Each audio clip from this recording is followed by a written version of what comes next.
নমস্কার, দেখছেন কলকাতা টিভি। আপনাদের সঙ্গে আমি মধুবন্তী। শুরু করছি আরো 12।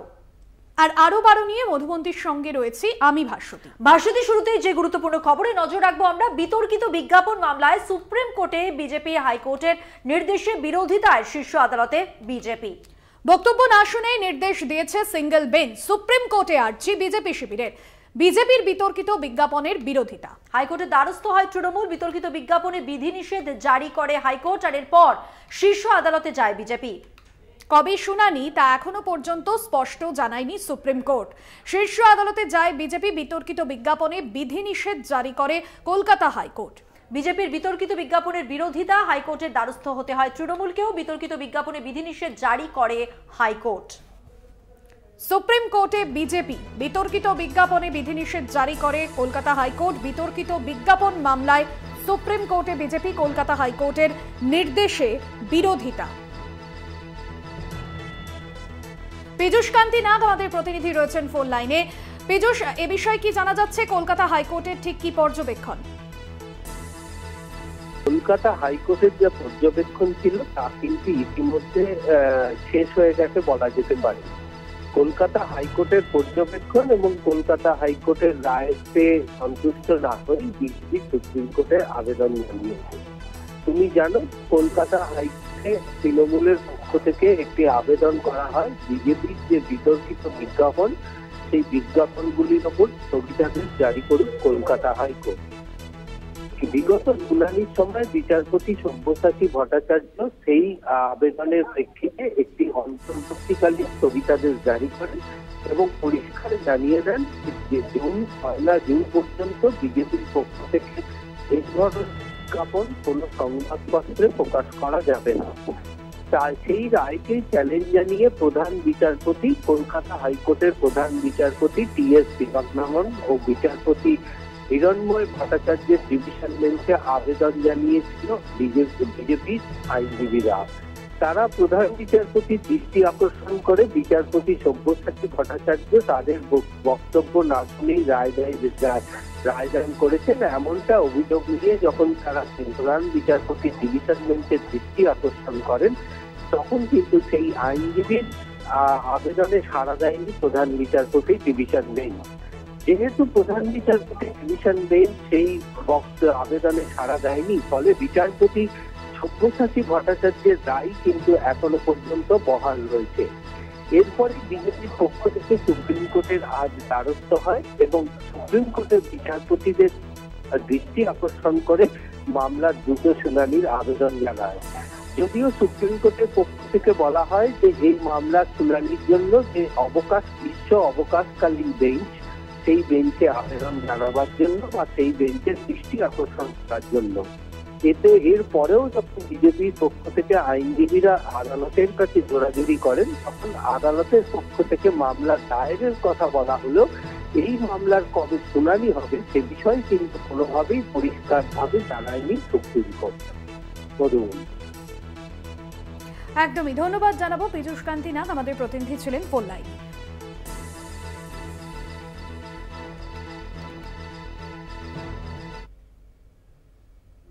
এদিকে ভোটের দুদিন আগে উত্তপ্ত নন্দীগ্রাম ভেটুরিয়ায় তৃণমূলের ওপর হামলার অভিযোগ। 6 জন তৃণমূল নেতাকর্মী আহত। বিজেপির বিরুদ্ধে হামলার অভিযোগ, এবং আমরা জানি বিজেপি মহিলা কর্মী, এবং তার মৃত্যুর পর যেভাবে উত্তেজিত হয়ে ওঠে নন্দীগ্রাম, তারপর যে ঘটনা ঘটেছে তা আগামীকাল নির্বাচনের আবহে যথেষ্ট তাৎপর্যপূর্ণ, এবং হামলার অভিযোগ অস্বীকার করেছে পদ্মশিপে। আপনাদের জানিয়ে রাখবো, নন্দীগ্রাম উত্তপ্ত হচ্ছে। ভেটুরিয়ায় তৃণমূলের উপর হামলার অভিযোগ। ভোটের আগের দিনও অশান্ত পরিস্থিতি তৈরি হয়েছে নন্দীগ্রামে। কথা বলবো, আমাদের সঙ্গে সরাসরি রয়েছেন আমাদের প্রতিনিধি সৌম্যজিৎ চট্টোপাধ্যায়। সৌম্যজিৎ, একের পর এক ঘটনা ঘটছে নন্দীগ্রামে। ভোটের ঠিক দুদিন আগে যে মৃত্যুর ঘটনা ঘটলো, এবং তারপর আজকে আবারও নতুন করে নন্দীগ্রামের ভেটুরিয়া এলাকা উত্তপ্ত। কি হয়েছে ঠিক বিস্তারিত জানতে চাইবো।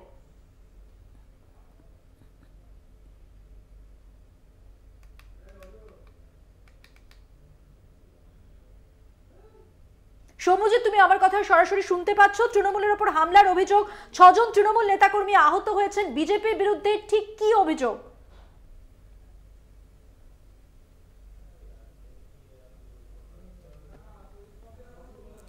আপনাদের জানিয়ে রাখবো আগামীকাল ভোট রয়েছে পূর্ব মেদিনীপুর এবং পশ্চিম মেদিনীপুরের যে এলাকাগুলিতে, যে লোকসভা কেন্দ্রগুলিতে, এবং তার আগে দাঁড়িয়ে নন্দীগ্রাম বারবার উত্তপ্ত হচ্ছে। এর আগে আমরা দেখলাম গতকালই বিজেপির যে কর্মী, মহিলা কর্মীকে খুনের অভিযোগ, আজ আবার ভেটুরিয়ায় নতুন করে অশান্তি পরিস্থিতি তৈরি হয়েছে। তৃণমূলের ওপর হামলার অভিযোগ, 6 জন তৃণমূল কর্মীর ওপর হামলার অভিযোগ সামনে আসছে এবং তারা আহত হয়েছেন। বিজেপির বিরুদ্ধে এই হামলার অভিযোগ উঠে এলেও বিজেপি কিন্তু এই সমস্ত অভিযোগ অস্বীকার করছে। ভোটের দুদিন আগে বিজেপির এক মহিলা কর্মীকে খুনের ঘটনাকে কেন্দ্র করে যেমন রাজ্য রাজনীতি উত্তাল হয়েছে দুদিন ধরে, তেমনি আজকের যে ঘটনা, 6 জন তৃণমূল নেতাকর্মী তাদের আহত হওয়ার খবর আসছে। বিজেপির বিরুদ্ধে হামলার অভিযোগ, এবং এই অভিযোগ বিজেপির যারা রয়েছেন স্থানীয় তারা অস্বীকার করেছেন, কিন্তু বারবারই আমরা দেখতে পাচ্ছি বিগত এক সপ্তাহের মধ্যে নন্দীগ্রাম অশান্ত হয়ে উঠল। যে কারণগুলোতে অশান্ত হচ্ছে সেখানে কিন্তু বারবারই সংঘর্ষের ঘটনা, হামলার ঘটনা, নির্বাচনের আবহে খুনের ঘটনার মতো খবর আসছে নন্দীগ্রামে। কথা বলবো, যোগাযোগ করেছি সরাসরি, আমাদের সঙ্গে রয়েছেন আমাদের প্রতিনিধি সৌম্যজিৎ চট্টোপাধ্যায়। সৌম্যজিৎ, দুদিন আগে নন্দীগ্রামে বিজেপির মহিলা কর্মী খুনের ঘটনায় যথেষ্ট গতকাল উত্তপ্ত হয়ে উঠেছিল নন্দীগ্রাম এলাকা। আজ ভেটুরিয়ায় তৃণমূলের ওপর হামলার অভিযোগ উঠছে, বিজেপির পক্ষ থেকে কি বলা হচ্ছে, মূলত কি অভিযোগ? দেখো, গতকাল রাত্রেই নন্দীগ্রাম 2 ব্লকের যে ভেটুরিয়া রয়েছে সেই ভেটুরিয়াতে কিন্তু তৃণমূলের উপরে হামলা করা হয় এবং বিজেপির পক্ষ থেকে যেহেতু জানা যাচ্ছে যে বিজেপির পক্ষ থেকে অতর্কিতে হামলা চালানো হয় তৃণমূলের উপরে, এবং এই ঘটনায় কিন্তু 6 জন তৃণমূল নেতাকর্মী জখম হন এবং একজনের মাথা ফেটে গিয়েছিল এবং তাদেরকে রেয়াপাড়া গ্রামীণ যে হাসপাতাল রয়েছে সেই হাসপাতালে তাদেরকে ভর্তি করা হয় এবং প্রাথমিক চিকিৎসার পরে তাদেরকে ছেড়ে দেওয়া হয়। এখনো পর্যন্ত কিন্তু থানায় কোনো অভিযোগ জমা পড়েনি। ধন্যবাদ সৌম্যজিৎ। কথা বললাম, সরাসরি ছিলেন আমাদের প্রতিনিধি সৌম্যজিৎ চট্টোপাধ্যায় তার সঙ্গে। এবং ভোটের আগে যেমনটা বারবার বলছিলাম, নন্দীগ্রাম উত্তপ্ত হয়ে উঠছে, তাই তো ভাস্বতী? একদমই তাই, এবং নন্দীগ্রামে গ্রেফতার বিজেপি নেতা, এমনটাই জানা যাচ্ছে। ভোটের আগের দিন নন্দীগ্রাম গ্রেফতার বিজেপি নেতা, বিজেপির মণ্ডল সভাপতি ধনঞ্জয় ঘরা গ্রেফতার করা হয়েছে তাকে, এবং গ্রেফতার করেছে তমলুক থানার পুলিশ। শিক্ষকদের ধর্ণা মঞ্চে হামলার অভিযোগে তাকে গ্রেফতার করা হয়েছে। অর্থাৎ নির্বাচনের আবহে নন্দীগ্রাম এবার খবরের শিরোনামে। আমরা জানি যে এর আগে নন্দীগ্রাম যে কারণে উত্তপ্ত হয়ে উঠেছিল, তারপর বহু বছর কেটে যাওয়ার পরেও এবার নতুন করে আবার নির্বাচনের আগে যে পরিস্থিতি তৈরি হয়েছে নন্দীগ্রামে, সেখানে ইতিমধ্যেই একজনের খুন হওয়ার খবর রয়েছে। আজকে 6 জন তৃণমূল কর্মী সমর্থক যারা রয়েছেন তাদের আহত হওয়ার খবর রয়েছে, যেখানে বিজেপির বিরুদ্ধে অভিযোগ। এবং বিজেপি মণ্ডল সভাপতি ধনঞ্জয় ঘরা ইতিমধ্যেই তাকে গ্রেফতার করা হয়েছে অন্য একটি ইস্যুতে। আপনাদের জানিয়ে রাখবো যাকে গ্রেফতার করা হয়েছে, অর্থাৎ অভিযুক্তের বিরুদ্ধে যে বিষয় সামনে আসছে, যে শিক্ষকদের যে ধর্ণা মঞ্চ, সেই মঞ্চে সামিল হয়েছিলেন নন্দীগ্রামে গ্রেফতার বিজেপি নেতা। শিক্ষকদের ধর্ণা মঞ্চে হামলার অভিযোগে গ্রেফতার করা হয়েছে ধনঞ্জয় ঘরাকে, এবং বিজেপির মণ্ডল সভাপতি এই ধনঞ্জয় ঘরা। সৌম্যজিৎ চট্টোপাধ্যায় প্রতিনিধি রয়েছেন আমাদের সঙ্গে আরো বিস্তারিত জানাবার জন্য। সৌম্যজিৎ, আমাদের স্পষ্ট করে বলো, এই যে বিজেপি মণ্ডল সভাপতি ধনঞ্জয় ঘরা, তাকে গ্রেফতার করা হলো, মূলত কি অভিযোগ? তমলুক থানার পুলিশ কেন তাকে গ্রেফতার করলো? দেখো, বেশ কিছুদিন পূর্বেই তমলুকে যে ধর্ণা মঞ্চ ছিল তৃণমূলের, সেই শিক্ষকদের ধর্ণা মঞ্চে কিন্তু বিচারপতি অভিজিৎ গাঙ্গুলির যে একটি মিছিল ছিল, সেই মিছিল থেকে কিন্তু হামলার অভিযোগ ওঠে বিজেপির বিরুদ্ধে, এবং সেই ঘটনায় কিন্তু বেশ কয়েকজনের নামে তমলুক থানায় এফআইআর দায়ের হয়। এবং সেই ঘটনার পরিপ্রেক্ষিতেই কিন্তু নির্বাচনের কয়েক ঘন্টা পূর্বেই কিন্তু ধনঞ্জয় ঘরা নামক নন্দীগ্রাম 1 নম্বর ব্লকের যে মণ্ডল সভাপতি আছে তাকে কিন্তু তমলুক থানার পুলিশ ইতিমধ্যেই গ্রেফতার করেছে। সৌম্যজিৎ, কি অভিযোগ রয়েছে তার বিরুদ্ধে? দেখো, যে অভিযোগগুলো রয়েছে, যে মিছিল থেকে অতর্কিতে পাথর ছোড়া এবং সভামঞ্চের ওপর হামলার চেষ্টা করেছিল, এবং সেই সমস্ত অভিযোগের ভিত্তিতে কিন্তু আজকে তাকে গ্রেফতার করা হয় নন্দীগ্রাম থেকে, এবং ইতিমধ্যেই তাকে তমলুকে নিয়ে যাওয়া হয়েছে। ধন্যবাদ তোমায়।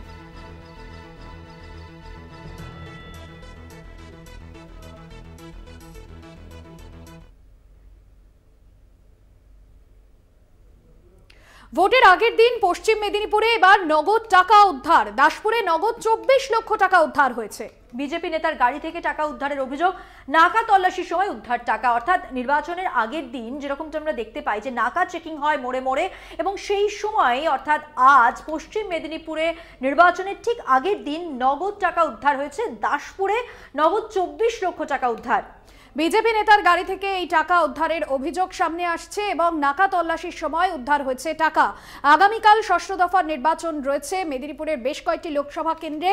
এবার ভোটের আগের দিন পশ্চিম মেদিনীপুরে নগদ টাকা উদ্ধার হলো, আর বিজেপি নেতার গাড়ি থেকেই সেই টাকা উদ্ধারের ঘটনায় রীতিমতো চাঞ্চল্য ছড়িয়েছে।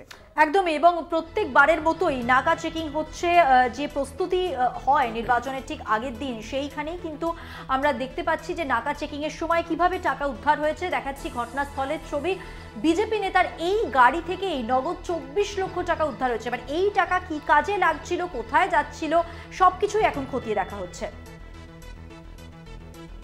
বিজেপি নেতার গাড়ি থেকে 24 লক্ষ টাকা নগদ উদ্ধার হয়েছে, দেখছেন সেই ছবিও। মধুসূদন ভট্টাচার্য প্রতিনিধি রয়েছেন ফোন লাইনে। মধুসূদন, বিজেপি নেতার গাড়ি থেকে নগদ টাকা উদ্ধার, কোথায় এই টাকাগুলি নিয়ে যাওয়া হচ্ছিল, কি উদ্দেশ্যে নিয়ে যাওয়া হচ্ছিল, কি জানা যাচ্ছে পুলিশ সূত্রে? ওই বিজেপি নেতা তিনি বা কি বলছেন? দেখো, একেবারে কিন্তু দাসপুরে যে কুকুরদহ এলাকা সেই এলাকায় নাকা পোস্টের কাজ চলছিল। সেই নাকা চেকিং চলার সময় বিজেপি নেতার যে প্রধান মন্ত্রীরা তার গাড়ি থেকে উদ্ধার হয়েছে প্রায় 24 লক্ষ টাকা। যদিও এই বিষয়টা নিয়ে ঘাটাল মহকুমা পুলিশ আধিকারিক তিনি যেটুকু বলছেন যে আমাদের কাছে আগেও একটা খবর ছিল, সেই অনুযায়ী আমরা ওই গাড়ি থেকে ট্র্যাক করি, আর গাড়ি ট্র্যাক করার পরে কিন্তু আমরা টাকাটাকে উদ্ধার করি। তবে পুরো ঘটনায় কিন্তু একটা যথেষ্ট চাঞ্চল্যের সৃষ্টি হয়েছে। আগামীকাল যেহেতু ঘাটাল লোকসভা কেন্দ্রে নির্বাচন রয়েছে, নির্বাচনের আগে এত টাকা বিজেপি নেতার গাড়ি থেকে যেহেতু উদ্ধার হলো, এই টাকা কোথায় নিয়ে যাওয়া হচ্ছিল, কোথা থেকে নিয়ে আসা হয়েছিল এই টাকা কি কাজের জন্য ব্যবহার করা হবে সেটা কিন্তু এখনো পর্যন্ত স্পষ্ট নয়। পুরো ঘটনা তদন্ত শুরু করেছে কিন্তু দাসপুর থানার পুলিশ। ধন্যবাদ মধুসূদন। কথা বললাম আমাদের প্রতিনিধি মধুসূদন ভট্টাচার্যের সঙ্গে। ভোটের ঠিক আগের দিন যেভাবে নাকা চেকিং হয় বিভিন্ন এলাকায়, আমরা সেই ছবি আপনাদের দেখাই। এবার দেখা যাচ্ছে এই নাকা চেকিং করতে গিয়েই বিজেপি নেতার গাড়িতে টাকা উদ্ধারের অভিযোগ। শুধু অভিযোগই নয়, আমরা ছবিতেও দেখাচ্ছি আপনাদের যে 24 লক্ষ টাকার নগদ উদ্ধার করেছে পুলিশ, এবং দেখতে পাচ্ছেন কিভাবে সেই টাকা উদ্ধার হয়েছে। সব মিলিয়ে পশ্চিম মেদিনীপুরে এখনো পর্যন্ত নাকা চেকিংয়ে নগদ 24 লক্ষ টাকা উদ্ধার হলো বিজেপি নেতার গাড়ি থেকে। ভোটের ঠিক একদিন আগে ঘাটাল লোকসভা কেন্দ্রের অন্তর্গত দাসপুরে বিজেপি নেতার গাড়ি থেকে উদ্ধার হলো 24 লক্ষ টাকা এবং জিজ্ঞাসাবাদও করা হয়েছে গাড়ি চালককে। তবে এই গোটা বিষয় নিয়ে কিন্তু বিজেপিকেও নিশানা করেছে তৃণমূল কংগ্রেস। নাকা তল্লাশির সময় উদ্ধারের টাকা, ভোটের আগের দিন কিভাবে এতগুলো টাকা এলো, কোন উদ্দেশ্যেই বা নিয়ে যাওয়া হচ্ছিল এই গাড়িতে করে টাকা, এই সমস্ত বিষয় কিন্তু খতিয়ে দেখছে পুলিশ। ভোটের ঠিক আগের দিন পশ্চিম মেদিনীপুরের দাসপুরে নগদ টাকা উদ্ধার, নগদ 24 লক্ষ টাকা উদ্ধার হয়েছে। বিজেপি নেতার গাড়ি থেকে টাকা উদ্ধারের ঘটনায় চাঞ্চল্য ছড়িয়েছে এবং এই ঘটনাকে কেন্দ্র করে শাসক শিবির তারাও কিন্তু নিশানা করেছে বিজেপি। একদমই, ভোটের আগের দিন ঘাটাল লোকসভা কেন্দ্রের অন্তর্গত দাসপুরে বিজেপি নেতার গাড়ি থেকে উদ্ধার হয়েছে 24 লক্ষ টাকা। সেই ছবি আপনাদের দেখাচ্ছি। পুলিশ সূত্রে কি জানা যাচ্ছে আরো একবার জানিয়ে রাখি, এখনো নগদ গণনা চলছে, জিজ্ঞাসাবাদ করা হচ্ছে গাড়ির চালককে। আর এই ঘটনায় বিজেপিকে নিশানা করতে শুরু করেছে তৃণমূল। পাল্টা শাসক দলের বিরুদ্ধে চক্রান্তের অভিযোগ তোলা হয়েছে। বিজেপির পক্ষ থেকে বলা হচ্ছে যেভাবে টাকা উদ্ধার হয়েছে তাতে টাকা, বন্দুক, বোমা গাড়িতে ঢুকিয়ে বিজেপি নেতাকর্মীদের ফাঁসিয়ে দেওয়ার চেষ্টা চলছে। বিজেপির পক্ষ থেকে এই কথাই বলা হচ্ছে। অনেকেই মিথ্যে অভিযোগে গ্রেফতার হচ্ছেন, এমনটাই দাবি করা হয়েছে বিজেপির পক্ষ থেকে। তৃণমূল নেতা অজিত মাইতি এই মুহূর্তে আমাদের সঙ্গে ফোন লাইনে রয়েছেন।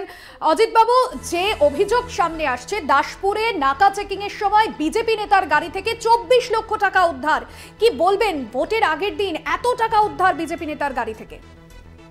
দেখুন, এটা উত্তর একটা কথাতেই হয়, সেটা হচ্ছে ঝুলির ভেতর থেকে বেড়াল বেরিয়ে পড়েছে, ক্রমাগত বেড়াল বেরোচ্ছে। এর আগে মেদিনীপুরের এসপি যাকে সরিয়ে দিল তিনি 35 লক্ষ টাকা বিজেপির একটা নেতার কাছ থেকে উদ্ধার করেছিলেন। আজকে আবার 24 লক্ষ, অলক্ষে গলে গেছে কোটি কোটি টাকা। দিল্লির বিজেপি টাকা দিয়ে ভোট কিনতে চায়, দিল্লির বিজেপি মদ খাইয়ে ভোট কিনতে চায় এবং হিরণ প্রচার করে ভোট চায় না। এখন মদ খাইয়ে মানুষের কাছে টাকা বিতরণ করে। ওরা জানে না যে আমরা সমস্ত জায়গায় সজাগ আছি। কালকে সারা রাত আমি নিজে পাহারা দিয়েছি পার্টি অফিসে বসে থেকে, যে কেউ যেন দুষ্কর্ম করতে না পারে, না ঢুকতে পারে পাড়ায়। তো এই জায়গায় আজকে হিরণের সাফাই যে আমাদের বন্দুক, আমাদের গাড়িতে বন্দুক টাকা ঢুকিয়ে পুলিশ ওদের অহেতুক হয়রানি করছে। হিরণ কি এত বাচ্চা ছেলে নাকি যে ডক্টরেট উপাধি জালি করে দিতে পারে মিথ্যা করে? সে কি এত বাচ্চা নাকি, নাদান নাকি যে ওর গাড়িতে পুলিশ ঢুকিয়ে দেবে আরো প্রতিবাদ করবে না? আসলে এখন আর সাফাই দেওয়ার কোনো অবস্থা নেই। এখন ভোট কেনা ছাড়া পথ নেই। যাই করুক হিরণ 2.5 লক্ষ ফাঁসিয়ে দেওয়ার অভিযোগ করছেন তো হিরণ ফাঁসিয়ে দেওয়ার অভিযোগ করছেন। ভোটে কোনো প্রার্থী বলে মানুষকে মনে করছে না। অনেক ধন্যবাদ কথা বলার জন্য। কথা বললাম তৃণমূল বিধায়ক অজিত মাইতির সঙ্গে।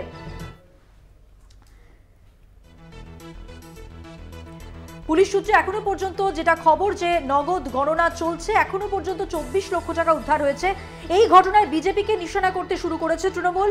যেমনটা অজিত মাইতি তৃণমূল বিধায়ক তিনিও যা বললেন আপনাদের কাছে, তিনি স্পষ্ট করলেন তার বক্তব্য। এবং জানিয়ে রাখি যে চক্রান্তের অভিযোগ তুলেছেন বিজেপি প্রার্থী হিরণ চট্টোপাধ্যায়। তিনি কি বলছেন? তিনি বলছেন যেভাবে আমার আত্মসহায়কের বাড়িতে এসেছিল এটাও সেই রকমই একটা চক্রান্ত, অর্থাৎ তিনি এটাকে সম্পূর্ণ তৃণমূলের চক্রান্ত বলে দেখছেন, এমনটাই তিনি জানিয়েছেন। হার নিশ্চিত বুঝতে পেরে এইসব পুলিশকে দিয়ে করাচ্ছে তৃণমূল, এই অভিযোগ বিজেপির পক্ষ থেকে তৃণমূলের উদ্দেশ্যে।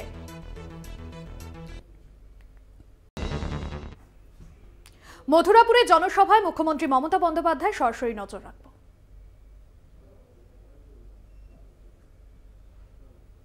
দিয়েছি আমরা 3-4 মাস আগে দেব বলেছিলাম, আমরা দিয়ে দিয়েছি। আপনাদের সুন্দরবন জেলা,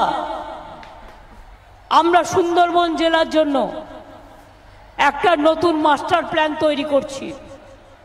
সুন্দরবন জেলা ইউনেস্কোর ওয়ার্ল্ড হেরিটেজের একটা হেরিটেজ মনে রাখবেন। আমরা প্রায় 20 কোটি ম্যানগ্রোভ গাছ লাগিয়েছি। কেন লাগিয়েছি? যাতে পাড়গুলো ভেঙে না যায়।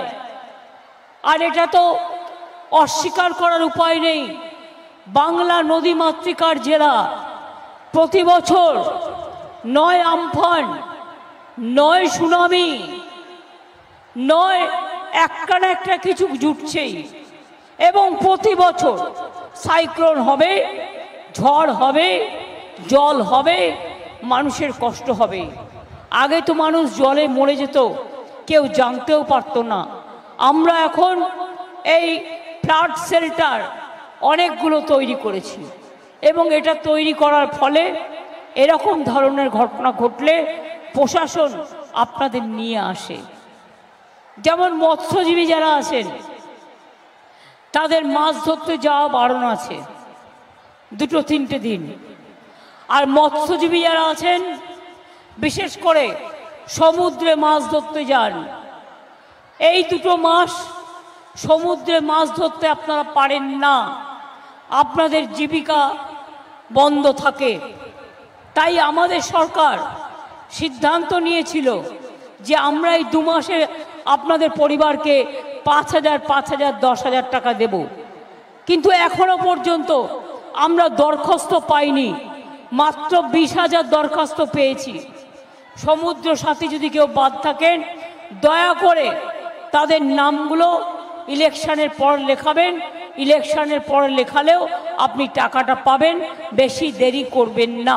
আমি পঞ্চায়েত সমিতি, জেলা পরিষদ, গ্রামসভা যারা আছেন তাদের বলবো একটু ওদের সাহায্য করে দেওয়ার জন্য। এবং যে 20,000 পেয়েছি আমরা, সেটাও ইলেকশন কমিশনকে লেখা হয়েছে যে তাড়াতাড়ি টাকাটা ছেড়ে দেওয়ার জন্য, পারমিশনটা শুধু দেওয়ার জন্য টাকাটা আমরা রেডি করে রেখেছি, পেলেই আমরা দিয়ে দেবো। আমি আপনাদের কাছে বলি, একটা নির্বাচন মানুষের, একটা দলের আদর্শ, একটা দলের ঐতিহ্য, একটা দল কিভাবে মানুষের কাজ করবে তার কথা বলে। মানুষ বিপদে আপদে পড়লে তার পাশে কিভাবে দাঁড়াবে তার কথা বলে। আমি যদি আমাদের দলের কথা বলি, হ্যাঁ, আমাদের এমপি যিনি ছিলেন জেঠুয়া সাহেব, তিনি প্রায় 2.5-3 বছর ধরে অত্যন্ত অসুস্থ, তিনি বিছানা থেকে উঠতে পারেন না, বয়সও হয়েছেন, বয়সের ভারে তিনি একেবারে শয্যাগত। তাই 2-3 বছর তিনি পার্টিরও কোনো প্রোগ্রামে যেতে পারেননি, তাই আপনাদের সাথেও হয়তো যোগাযোগ করতে পারেননি, এর জন্য ক্ষমা করে দেবেন। তাই আমরা তার বদলে এবারে আমরা টিকিট দিয়েছি একটা ইয়াং ছেলে বাপি হালদারকে, যে দুঃখে দুর্দশায় কোনো দুরন্ত কোনো সংগ্রামে, কোনো ঝড়ে, কোনো জলে, কোনো তুফানে আপনাদের কাছে এসে দাঁড়াতে পারবে। ছুটে চলতে হবে। সব বয়স্ক মানুষ যে অসুস্থ হয় তা নয়, কিন্তু জেঠুয়া সাহেবের শরীরটা সত্যি খারাপ হয়ে গেছে। উনি এতটাই অসুস্থ যে বিছানা ছেড়ে চলতে পারেন না। আমি কি বলছিলাম, আমাদের পার্টিকে দিয়ে আমি শুরু করব, চ্যারিটি বিগিনস অ্যাট হোম, মানে নিজের আয়নায় আগে নিজে মুখ দেখুন। আমরা 2021 সালে নির্বাচনের আগে কি বলেছিলাম? আগে জেলায় কি ছিল? সিপিএম 34 বছর ছিল, কিচ্ছু করেনি। আর আজকে তো আপনাদের জেলায় হসপিটাল হয়েছে, মেডিকেল কলেজ হয়েছে, ইউনিভার্সিটি হয়েছে, বোর্ড হয়েছে, কত ব্রিজ হয়েছে, আপনাদের পলিটেকনিক হয়েছে, স্বাস্থ্যসাথী হয়েছে, লক্ষ্মীর ভাণ্ডার হয়েছে, কন্যাশ্রী হয়েছে, ঐক্যশ্রী হয়েছে, ওবিসি হয়েছে, শিক্ষাশ্রী হয়েছে, অনেক হয়েছে। আমরা 2021-এ কি বলেছিলাম? আমরা বলেছিলাম যদি তৃণমূল ক্ষমতায় আসে আমরা লক্ষ্মীর ভাণ্ডার করে দেব। আমরা করে দিয়েছি। লক্ষ্মীর ভাণ্ডার পান আপনারা? মাইকটা ঠিক করো। আমার মনে হয় আমরা যেটা বলেছিলাম সেটা আমরা করেছি। আমরা বলেছিলাম কৃষকরা 10,000 টাকা করে বছরে পাবেন। পাচ্ছেন কি পাচ্ছেন না? বিনা পয়সায় রেশন দেব, পাচ্ছেন কি পাচ্ছেন না? স্বাস্থ্যসাথী করে দেব, পাচ্ছেন কি পাচ্ছেন না? মেধাশ্রী পাচ্ছেন কি পাচ্ছেন না? ঐক্যশ্রী পাচ্ছেন কি পাচ্ছেন না? শিক্ষাশ্রী পাচ্ছেন কি পাচ্ছেন না? কন্যাশ্রী পাচ্ছেন কি পাচ্ছেন না? সবুজ সাথী সাইকেল পাচ্ছেন কি পাচ্ছেন না? স্মার্ট কার্ড করে দেবো বলেছিলাম 10 লাখ টাকার পড়াশোনার জন্য, সেটাও করে দিয়েছি। তাছাড়াও 12 ক্লাসে উঠলেই তারা স্মার্টফোন পান। আগামী বছর থেকে ওটা 11 ক্লাসে আমরা করে দেব। মনে রাখবেন, আমরা যেটা বলি আমরা কিন্তু সেটা করি। এটাই হচ্ছে একটা রাজনৈতিক দলের কাজ, যে মানুষকে যা বলবো সেই কথাটা ঠিক মতো রাখবো। এই জন্য আমরা ভোট চাইছি। ভোটটা জোড়া ফুলে দিন, আমরা কথা রেখেছি। আগামী দিনও 2026-এর একটু মাঝামাঝি নাগাদ দেখবেন সব বাড়ি বাড়ি জল পৌঁছে যাবে। কিছু কিছু জায়গায় অনেক সময় পাইপ ভেঙে দেয়, পাইপ কেটে দেয়, জল জমে যায়, প্রবলেম হয়, তাতে একটু টাইম বেশি লাগে। কিন্তু 2026-এর নভেম্বর ডিসেম্বরের মধ্যে আমি বিশ্বাস রাখি সমস্ত বাড়িতে বাড়িতে আপনারা পানীয় জল গ্রামে গ্রামে পেয়ে যাবেন। আগে তো লোকে ভাবতেই পারতেন না। এখন আপনাদের এই সব জায়গায় বিদ্যুৎ এসছে, তো বিদ্যুৎ এসছে। আগে সাগরে বিদ্যুৎ ছিল না। এখন একটা গঙ্গাসাগরের মেলাকে কেন্দ্র করে কি করে দিয়েছি আমরা, ওই ব্রিজটাও করে দেবো আগামী দিন, যাতে মানুষকে জল পেরিয়ে যেতে না হয়। আপনাদের এখানেও মৃদাঙ্গ ব্রিজ হয়েছে কি হয়নি? বকখালির ওখানেও ব্রিজ করে দেওয়া হয়েছে। যা যা প্রয়োজন সবটাই করা হয়েছে। এই জন্যেই ভোটটা চাইছি। আর বিজেপির যারা ভোট চাইছে অপদার্থগুলো, আর কংগ্রেস, আর কিছু বিজেপির দালাল, ফালতু আলতু ফালতু। কেন ভোট দেবেন? রোজ বিজেপির নেতারা বলছেন মিথ্যা বিজ্ঞাপন দিয়ে আপনাদের ঘরে ঘরে আপনাদের নাকি বিনা পয়সায় গ্যাস দিচ্ছে। আপনাদের বিনা পয়সায় গ্যাস দিচ্ছে, তাহলে এই গ্যাসটা গ্যাস বেলুনের থেকেও বড় গ্যাস। তার মানে বিজেপি মিথ্যে কথা বলছে, এটা আপনাদের মাথায় রাখবেন। গ্যারেন্টির নাম করে 420 কথা বলছে। No guarantee, only 420। বলছে বাড়ি বাড়ি বিদ্যুৎ দিয়ে দেবো সূর্য থেকে। জিজ্ঞেস করুন ওই বিদ্যুৎ পেতে 2000 বছর লাগবে, ততদিন আপনি বেঁচে থাকবেন তো বাবু সাহেব? জিজ্ঞেস করুন বিনা পয়সায় বিদ্যুৎ দিচ্ছে,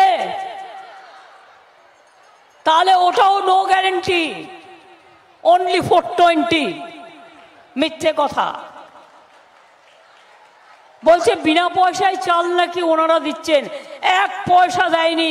আমি চ্যালেঞ্জ করে বলছি, যদি প্রমাণ করতে পারেন টাকা দিয়েছেন, তাহলে আমাকে যা বলবেন আমি তাই করব। 18,000 টাকায় 2 বছর 21 থেকে আমরা দিয়েছি, আর 12,000 টাকা সেন্ট্রালের দেওয়ার কথা ছিল, 1 পয়সাও দেয়নি। 100 দিনের কাজের টাকা দেয়নি। পাকা বাড়ি করে বলছে সবাইকে পাকা বাড়ি করে দিচ্ছি। পাকা বাড়ি করে দিয়েছে, এর মধ্যে আগে যা হয়েছে 43 লাখ, এই 3 বছর হয়নি। তাই আগামী ডিসেম্বর মাসে আমরা আমাদের রাজ্য সরকার থেকে 11 লক্ষ যাদের বাড়ির লিস্ট তৈরি করা হয়েছিল তাদের পাকা বাড়ি করে দেব। তারপরে আস্তে আস্তে মনে রাখবেন, সব মানুষকে দেওয়া তো একসাথে সম্ভব নয়, ফেজ বাই ফেজ হবে। এত প্রোগ্রাম করেও 100 দিনের কাজ বন্ধ। অনেক মানুষ আছে বিনা পয়সায় রেশনটা পেলেও তরি তরকারি কিনতে হয় খাবার জন্য, দিনের খরচাটা চালাতে হয়। তারা জব কার্ড হোল্ডার, জব কার্ডের কাজ করে, তাদের জন্য কেন্দ্র বন্ধ করে দিল। আমরা কর্মশ্রী চালু করেছি। এটা হচ্ছে জব কার্ড হোল্ডার যারা বছরে 50 দিন কাজ পাবেনি, আর দরকার হলে 60 দিনও পেতে পারেন। সুতরাং আপনারা চিন্তা করবেন না, ভাববেন না, টাকাটা আমরাই দেব। প্রজেক্টটার নাম হচ্ছে কর্মশ্রী।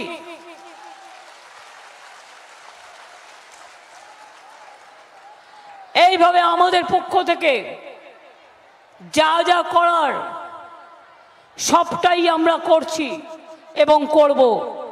এখানকার ছেলে মেয়েরা পড়াশোনায় খুব ভালো। এখানে মৎস্যজীবীদেরও আমরা কার্ড দিয়েছি নতুন করে। আগে হারিয়ে গেলে ঝড়ে কেউ খুঁজে পেত না, এখন তার কাছে একটা কার্ড থাকে, সে কোথায় হারিয়ে গেছে, সে কোথায় আটকে আছে, গভর্নমেন্ট সেটা জানতে পারে এবং সঙ্গে সঙ্গে ব্যবস্থা নেয়। তাই আপনাদের বলছি, বিজেপি পার্টি যারা ভোট চাইছে ভাওতাবাজ পার্টি, বিজেপি পার্টি মিথ্যাবাজ পার্টি, বিজেপি পার্টি ধান্দাবাজ পার্টি, বিজেপি পার্টি দাঙ্গাবাজ পার্টি, বিজেপি পার্টি চাকরি কেড়ে নেওয়ার পার্টি, বিজেপি পার্টি মানুষ খেকো বাঘ যেমন দেখেছেন, এরা হচ্ছে চাকরি খেকো বাঘ, মানুষের চাকরি কেড়ে নেয়। আর কয়েকটা এজেন্সি আছে, ওই তো রিটায়ার করে বলছেন তমলুকে যিনি দাঁড়িয়েছেন, আমি বিজেপি। তার মানে যত চাকরি খেয়েছে বিজেপি বলে চাকরিগুলো খেয়েছে। এবার একজন বলছে 15 লক্ষ বিজেপির কাস্ট সার্টিফিকেট ক্যান্সেল ওবিসির। আমি বলছি ক্যান্সেল নয়, অত তাড়াতাড়ি ক্যান্সেল করা যায় না। এটা নিয়ে আমরা করেছি অনেক কষ্ট করে, মানুষ অনেক কষ্ট করে করেছে। তোমায় বিজেপি বলেছে আর তোমার রায় দেন বিজেপির রায় দেন, তোমার রায়কে মানছি না। তোমার রায়কে চ্যালেঞ্জ করে আমরা উচ্চ আদালতে যাব এবং দরকার হলে গভর্নমেন্ট জানে কি করে এটাকে রক্ষা করতে হয়, কি করে রক্ষা করতে হয়। একটা সার্টিফিকেট করতে লোকের কত টাইম লাগে।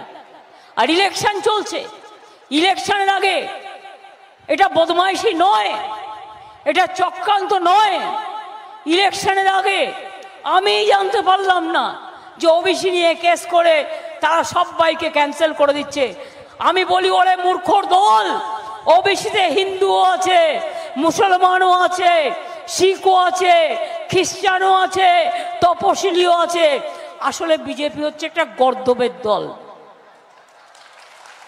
গর্দব একটা জন্তুর নাম, বোঝে কম, মাথা মোটা, মাথা মোটা, পেট মোটা, ঘাড় মোটা, নাক মোটা।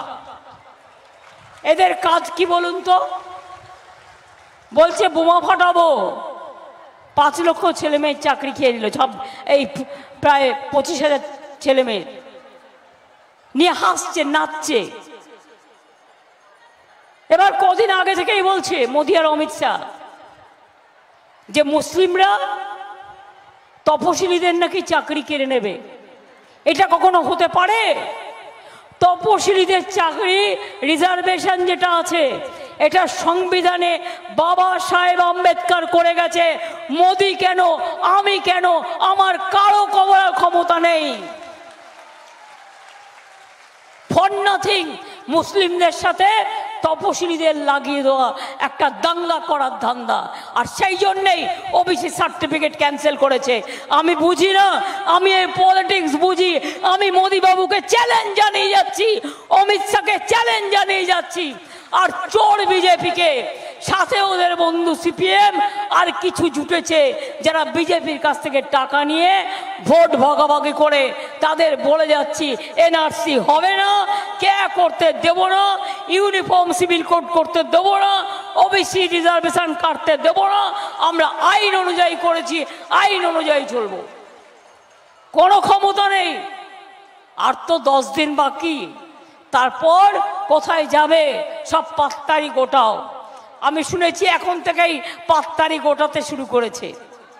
আগে বলেছিল ইসবার 400 পার, তারপরে আমরা বলছি ইসবার পগার পার, 200 পার হবে না। 543-এ 200 পার হবে না। সেই জন্য এখন মোদিবাবু বলছেন, তার ওয়ার্কাররা বলছেন প্রভু জগন্নাথ নাকি মোদিবাবুর ভক্ত ছিলেন। আহারে, কত গুরুদেব, ঈশ্বর, এমন ঈশ্বরের থেকেও বড় মহান ঈশ্বর, তার জন্য কি একটা মন্দির করে দেওয়া উচিত নয়? আপনার একটা ছবি রেখে দেব, মন্দির করে দেব, মিষ্টি খেতে দেব, তুলসী পাতা দেব, চন্দন দেব, পুরোহিত রেখে দেব। দয়া করে রাজনীতিটা করবেন না এই সব কথা বলে। আজকে বলছে আমার বায়োলজিক্যাল জন্ম নয়। বায়োলজিক্যাল জন্ম মানে তার বাবা মা কেউ নেই, আকাশ থেকে এসছেন উনি। বুঝলেন কিছু? তার বাবা মা কেউ নেই, তার জন্মটা হচ্ছে ঈশ্বর তাকে পাঠিয়েছে, ঈশ্বর তাকে পাঠিয়েছে। বাপ রে বাপ, মিথ্যে কথা বলারও তো একটা লিমিট আছে। আমি একটা ছোট্ট কথা আপনাদের বলি। 2টা পরিবার ট্রেনে বেড়াতে যাচ্ছিল। একটা পরিবার খুব মিথ্যা কথা বলে, আর একটা পরিবার খুব মানে সেই পরিবারের বউ খুব লজ্জা পায়। তো বলে তুমি কেন এত মিথ্যা কথা কও? তার হাজব্যান্ডকে বলছে। তো হাজব্যান্ড বলছে আমি যখন বেশি করে মিথ্যা কথা কও তুমি তখন একটু খ্যাক খক করে কাইসা দিও, আমি তাহলে বুঝবো কি আমি মিথ্যা কথাটা একটু বেশি কইতাছি। এবং একজন ভদ্রলোক আর একজন ভদ্রলোককে জিজ্ঞেস করছে যাইতাছেন কোথায়? বলে বাঘ শিকার করতে। বলে আপনি আবার বাঘ শিকার করছেন? বলে করছি তো। বলে কত বড় বাঘ? বলে বাঘটার ল্যাজ হইব 12 হাত। তখন ওর বউ খোঁক করে কেসেছে, আরে 12 হাত ল্যাজ হলে বাঘটা কত বড়, এ তো দেখা যাবে না পৃথিবীতে। যেই ওর বউ খোঁক করে কেসেছে তখন হাজব্যান্ড ভদ্রলোক বলছেন মাপি টাপি নাই 10 হাত হইব। তখন ওর বউ আবার খোঁক করে কেসেছে। তখন উনি বলছেন মাপি টাপি নাই, 8 7 8 হইব। তখন ওর বউ আবার খক করে কেসেছে। এবার ভদ্রলোক বলছে তুমি কাইসা কাইসা মইরা যাও, আমি আর কমাইতাছি নাই। তাই হচ্ছে এইরকম হচ্ছে বিজেপির অবস্থা। এদের না আছে লজ্জা, করেছে প্ল্যান তৈরি করেছে, আর এখন আবার কোটি কোটি টাকা এলাকায় নিয়ে যাচ্ছে রাতের মধ্যরাতে গাড়িতে করে করে, আবার সেন্ট্রাল গভর্নমেন্টের গাড়িতে করে করেও নাকা চেকিং করতে আমি পুলিশকে প্রশাসনকে আমি বারবার বলবো, সে যেই হোক নাকা চেকিং হবে। এবং নাকা চেকিং বিশেষ করে ইলেকশনের জায়গাগুলোতে লক্ষ লক্ষ কোটি কোটি টাকা ঢোকাচ্ছে বিজেপি। মানুষ না খেতে পেলে 1 পয়সা দেয় না, আর 100 দিনের টাকা চাইলে বলে তৃণমূল চোর। আর তৃণমূল যদি চোর হতো তাহলে তুই তো তৃণমূলের বড় ডাকাতের ডাকাতের ডাকাতের ডাকাতের স্বর্গ। মিথ্যে কথা বলে। কয়লা কাদের হাতে? দিল্লির হাতে। তৃণমূল চুরি করবে কোত্থেকে? গরু কার হাতে? দিল্লির হাতে। তৃণমূল চুরি করবে কোত্থেকে? প্রমাণ করে দেখ না। 350 টিম পাঠিয়েছিল, একটাও প্রমাণ করতে পায়নি। তাই আজকে লোকে বলছে অলি গলি মে চোর হ্যায়, বিজেপি চোর হ্যায়, ভারতবর্ষ মে চোর হ্যায়, বিজেপি চোর হ্যায়, পুরা দেশ মে চোর হ্যায়, বিজেপি চোর হ্যায়, চোর হ্যায়, চোর হ্যায়, লুটেরা হ্যায়, পকেট মার হ্যায়, ঝুমলা হ্যায়, ঝুমলা হ্যায়, ঝুমলা হ্যায়। এই বিজেপিকে বিশ্বাস করবেন না। আমি লক্ষ্মীর ভাণ্ডারের মায়েদের বলি, কদিন আগে ওরা বলেছে তৃণমূল হেরে গেলে লক্ষ্মীর ভাণ্ডার বন্ধ করে দেব। আমি বলেছি ওদের সাহস থাকা ভালো, দুঃসাহস থাকা ভালো না। হাতা দেখেছো? খুন্তি দেখেছো? ঝান্না দেখেছো? হাড়ি দেখেছো? কড়াই দেখেছো? মায়ের শাড়ির আঁচল দেখেছো? মেয়েদের ওড়না দেখেছো? মেয়েদের গায়ে একটু হাত দিয়ে শুধু দেখো। লক্ষ্মীর ভাণ্ডারে হাত দিলে তোমাদের কিভাবে কি করতে হয় আমরা সবাই জানি। 20 দাঁত ভেঙে দেবো, 20 দাঁত মায়েরা ভেঙে দেবে। আর লক্ষ্মীর ভাণ্ডার থেকে ভয় পেও না, ওটা 7 বছর ছিল, এখন ওটা সারা জীবন করে দিয়েছি। যতদিন বাঁচবে ততদিন পাবে, যতদিন বাঁচবে ততদিন পাবে, যতদিন বাঁচবে ততদিন পাবে। তোরা লুচির মতো ফুলবি আর জ্বলে পুড়ে মরবি। তোরা জ্বলে যা, হিংসায় জ্বলে যা। মনে রাখবি মায়ের ভাড়ার কম কোনোদিন পড়ে না, পড়বে না। তাহলে এদের বিদায় দিতে গেলে কি করা উচিত? ভোটে জব্দ করা উচিত। একটাই উপায় আছে, সামনে ভোট, আপনাদের প্রার্থীর চিহ্ন 3 নম্বর। আপনারা সবসময় আমাদের আশীর্বাদ শুভেচ্ছা দোয়া দিয়েছেন। আপনাদের কাছে তো আপনাদের পাগুলোকে আমি বারবার করে প্রণাম জানাই। আপনারা আমাদের জন্মদাত্রী মা। আমি আপনাদের আবার বলি, এই বিজেপিকে দূর আমরাই করতে পারি। 34 বছরের সিপিএমকে যদি দূর করতে পারি, এই বিজেপিকে দিল্লি থেকে দূর আমরা বাংলাই করতে পারি, তৃণমূল কংগ্রেসই করতে পারে। ভারতবর্ষের সব দলকে সাথে নিয়ে দিল্লিতে ইন্ডিয়া জোট তৈরি করার দায়িত্ব আমাদের। তাই ভোট ভাগাভাগি করবেন না, ভোটটা আমাদের দেবেন। খেলা হবে, খেলা হবে। কি ছাত্র যৌবন নতুন ভোটাররা, খেলা হবে। আবার মোবাইলে ছবি তুলে যাচ্ছে, খেলা হবে, খেলা হবে, খেলা হবে। কি মা বোনেরা খেলা হবে? মা বোনেরা খেলা হবে, মা বোনেরা খেলা হবে। যারা পেছনে বসে আছেন খেলা হবে, সামনে বসে আছেন খেলা হবে, শ্রমিক কৃষক মৎস্যজীবী পেছনে বসে আছেন খেলা হবে, খেলা হবে, খেলা হবে, খেলা হবে। বিজেপিকে বিদায় হবে, বিদায় হবে, বিজেপিকে বিদায় হবে। তাহলে জোরসে বলুন বিজেপি হটাও, বিজেপি হটাও, বিজেপি হটাও। জয়। ফিরে এলাম বিরতির পর, আর এবার যে খবরে নজর রাখবো, বুথ পিছু ভোটারের তথ্য প্রকাশের আর্জি খারিজ, কমিশনকে নির্দেশ দেওয়ার আর্জি খারিজ। আপাতত আর্জি মানল না সুপ্রিম কোর্ট, 17C ফর্মের কপি আপলোডের আর্জিও খারিজ করা হলো। আরো বিস্তারিত জানাবেন, আমাদের সঙ্গে টেলিফোন লাইনে রয়েছেন আমাদের প্রতিনিধি পল্লব চট্টোপাধ্যায়। পল্লব। আচ্ছা, এটা অ্যাকচুয়ালি 2019 সালের মামলা।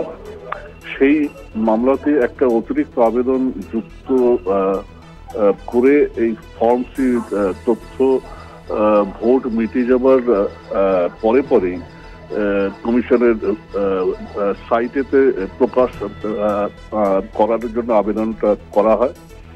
কিন্তু সুপ্রিম কোর্ট আজকে স্পষ্ট জানিয়ে দিয়েছে যে যেহেতু ভোট চলছে, এই অবস্থায় সেই এটাতে আমরা কিন্তু হস্তক্ষেপ এখনই করতে নারাজ, কারণ তাতে ভোট প্রক্রিয়ায় বিঘ্ন ঘটার সম্ভাবনা আছে।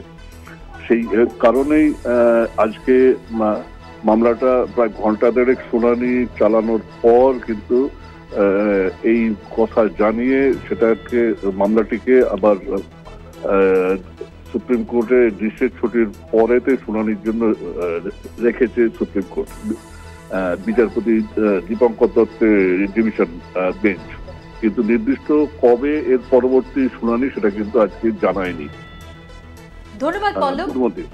ধন্যবাদ পল্লব। কথা বললাম আমাদের প্রতিনিধি পল্লব চট্টোপাধ্যায়ের সঙ্গে। ফর্ম সি তথ্য প্রকাশের জন্য নির্বাচন কমিশনকে নির্দেশ দিতে অস্বীকার সুপ্রিম কোর্টের। বুথ প্রতি মোট ভোটদাতার তথ্য সর্বসাধারণের জন্য তৎক্ষণাৎ প্রকাশ করার জন্য নির্দেশ দিল না সুপ্রিম কোর্ট।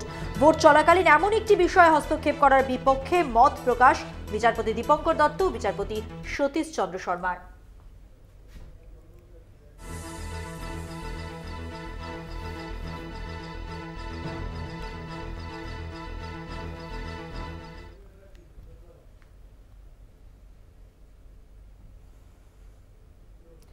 অভিজিৎ গঙ্গোপাধ্যায়কে 2.5 লক্ষ ভোটে জেতাবেন দাবি শুভেন্দু অধিকারীর।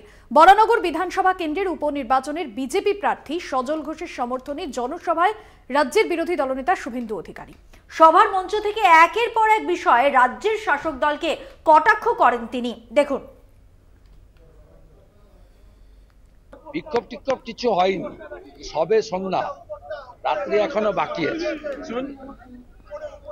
ওদের মালিককে আমি হারিয়েছি, আর অভিজিৎ গাঙ্গুলিকে 2.5 লাখ ভোটে আমি জেতাবো।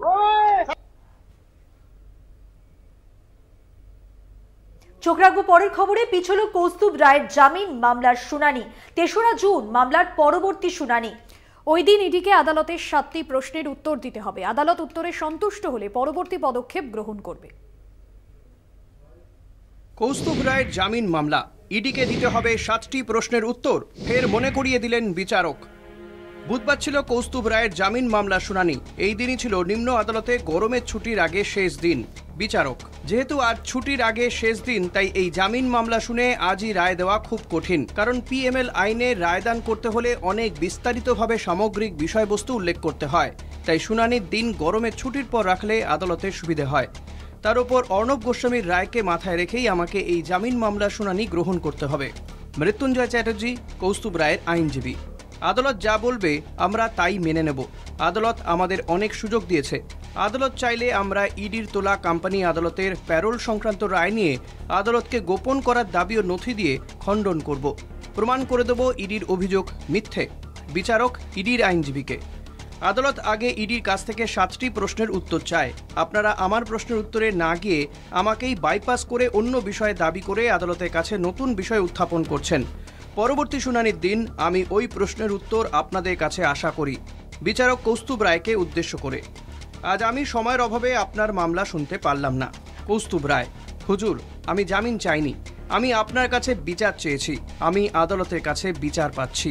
আমি তো জামিন চাইতে আসিনি, আমি বিচার চাইতে এসেছিলাম। জজ সাহেব আমার বিচার করছেন, বিচারক আমার বিচার করছেন, এতে আমি কৃতজ্ঞ। মামলার পরবর্তী শুনানি 3রা জুন বেলা 2টো। কলকাতা টিভি। আরো আজকের মতো এ পর্যন্তই। অন্যান্য আরো খবরের জন্য দেখতে থাকুন কলকাতা টিভি রাত দিন 7 দিন।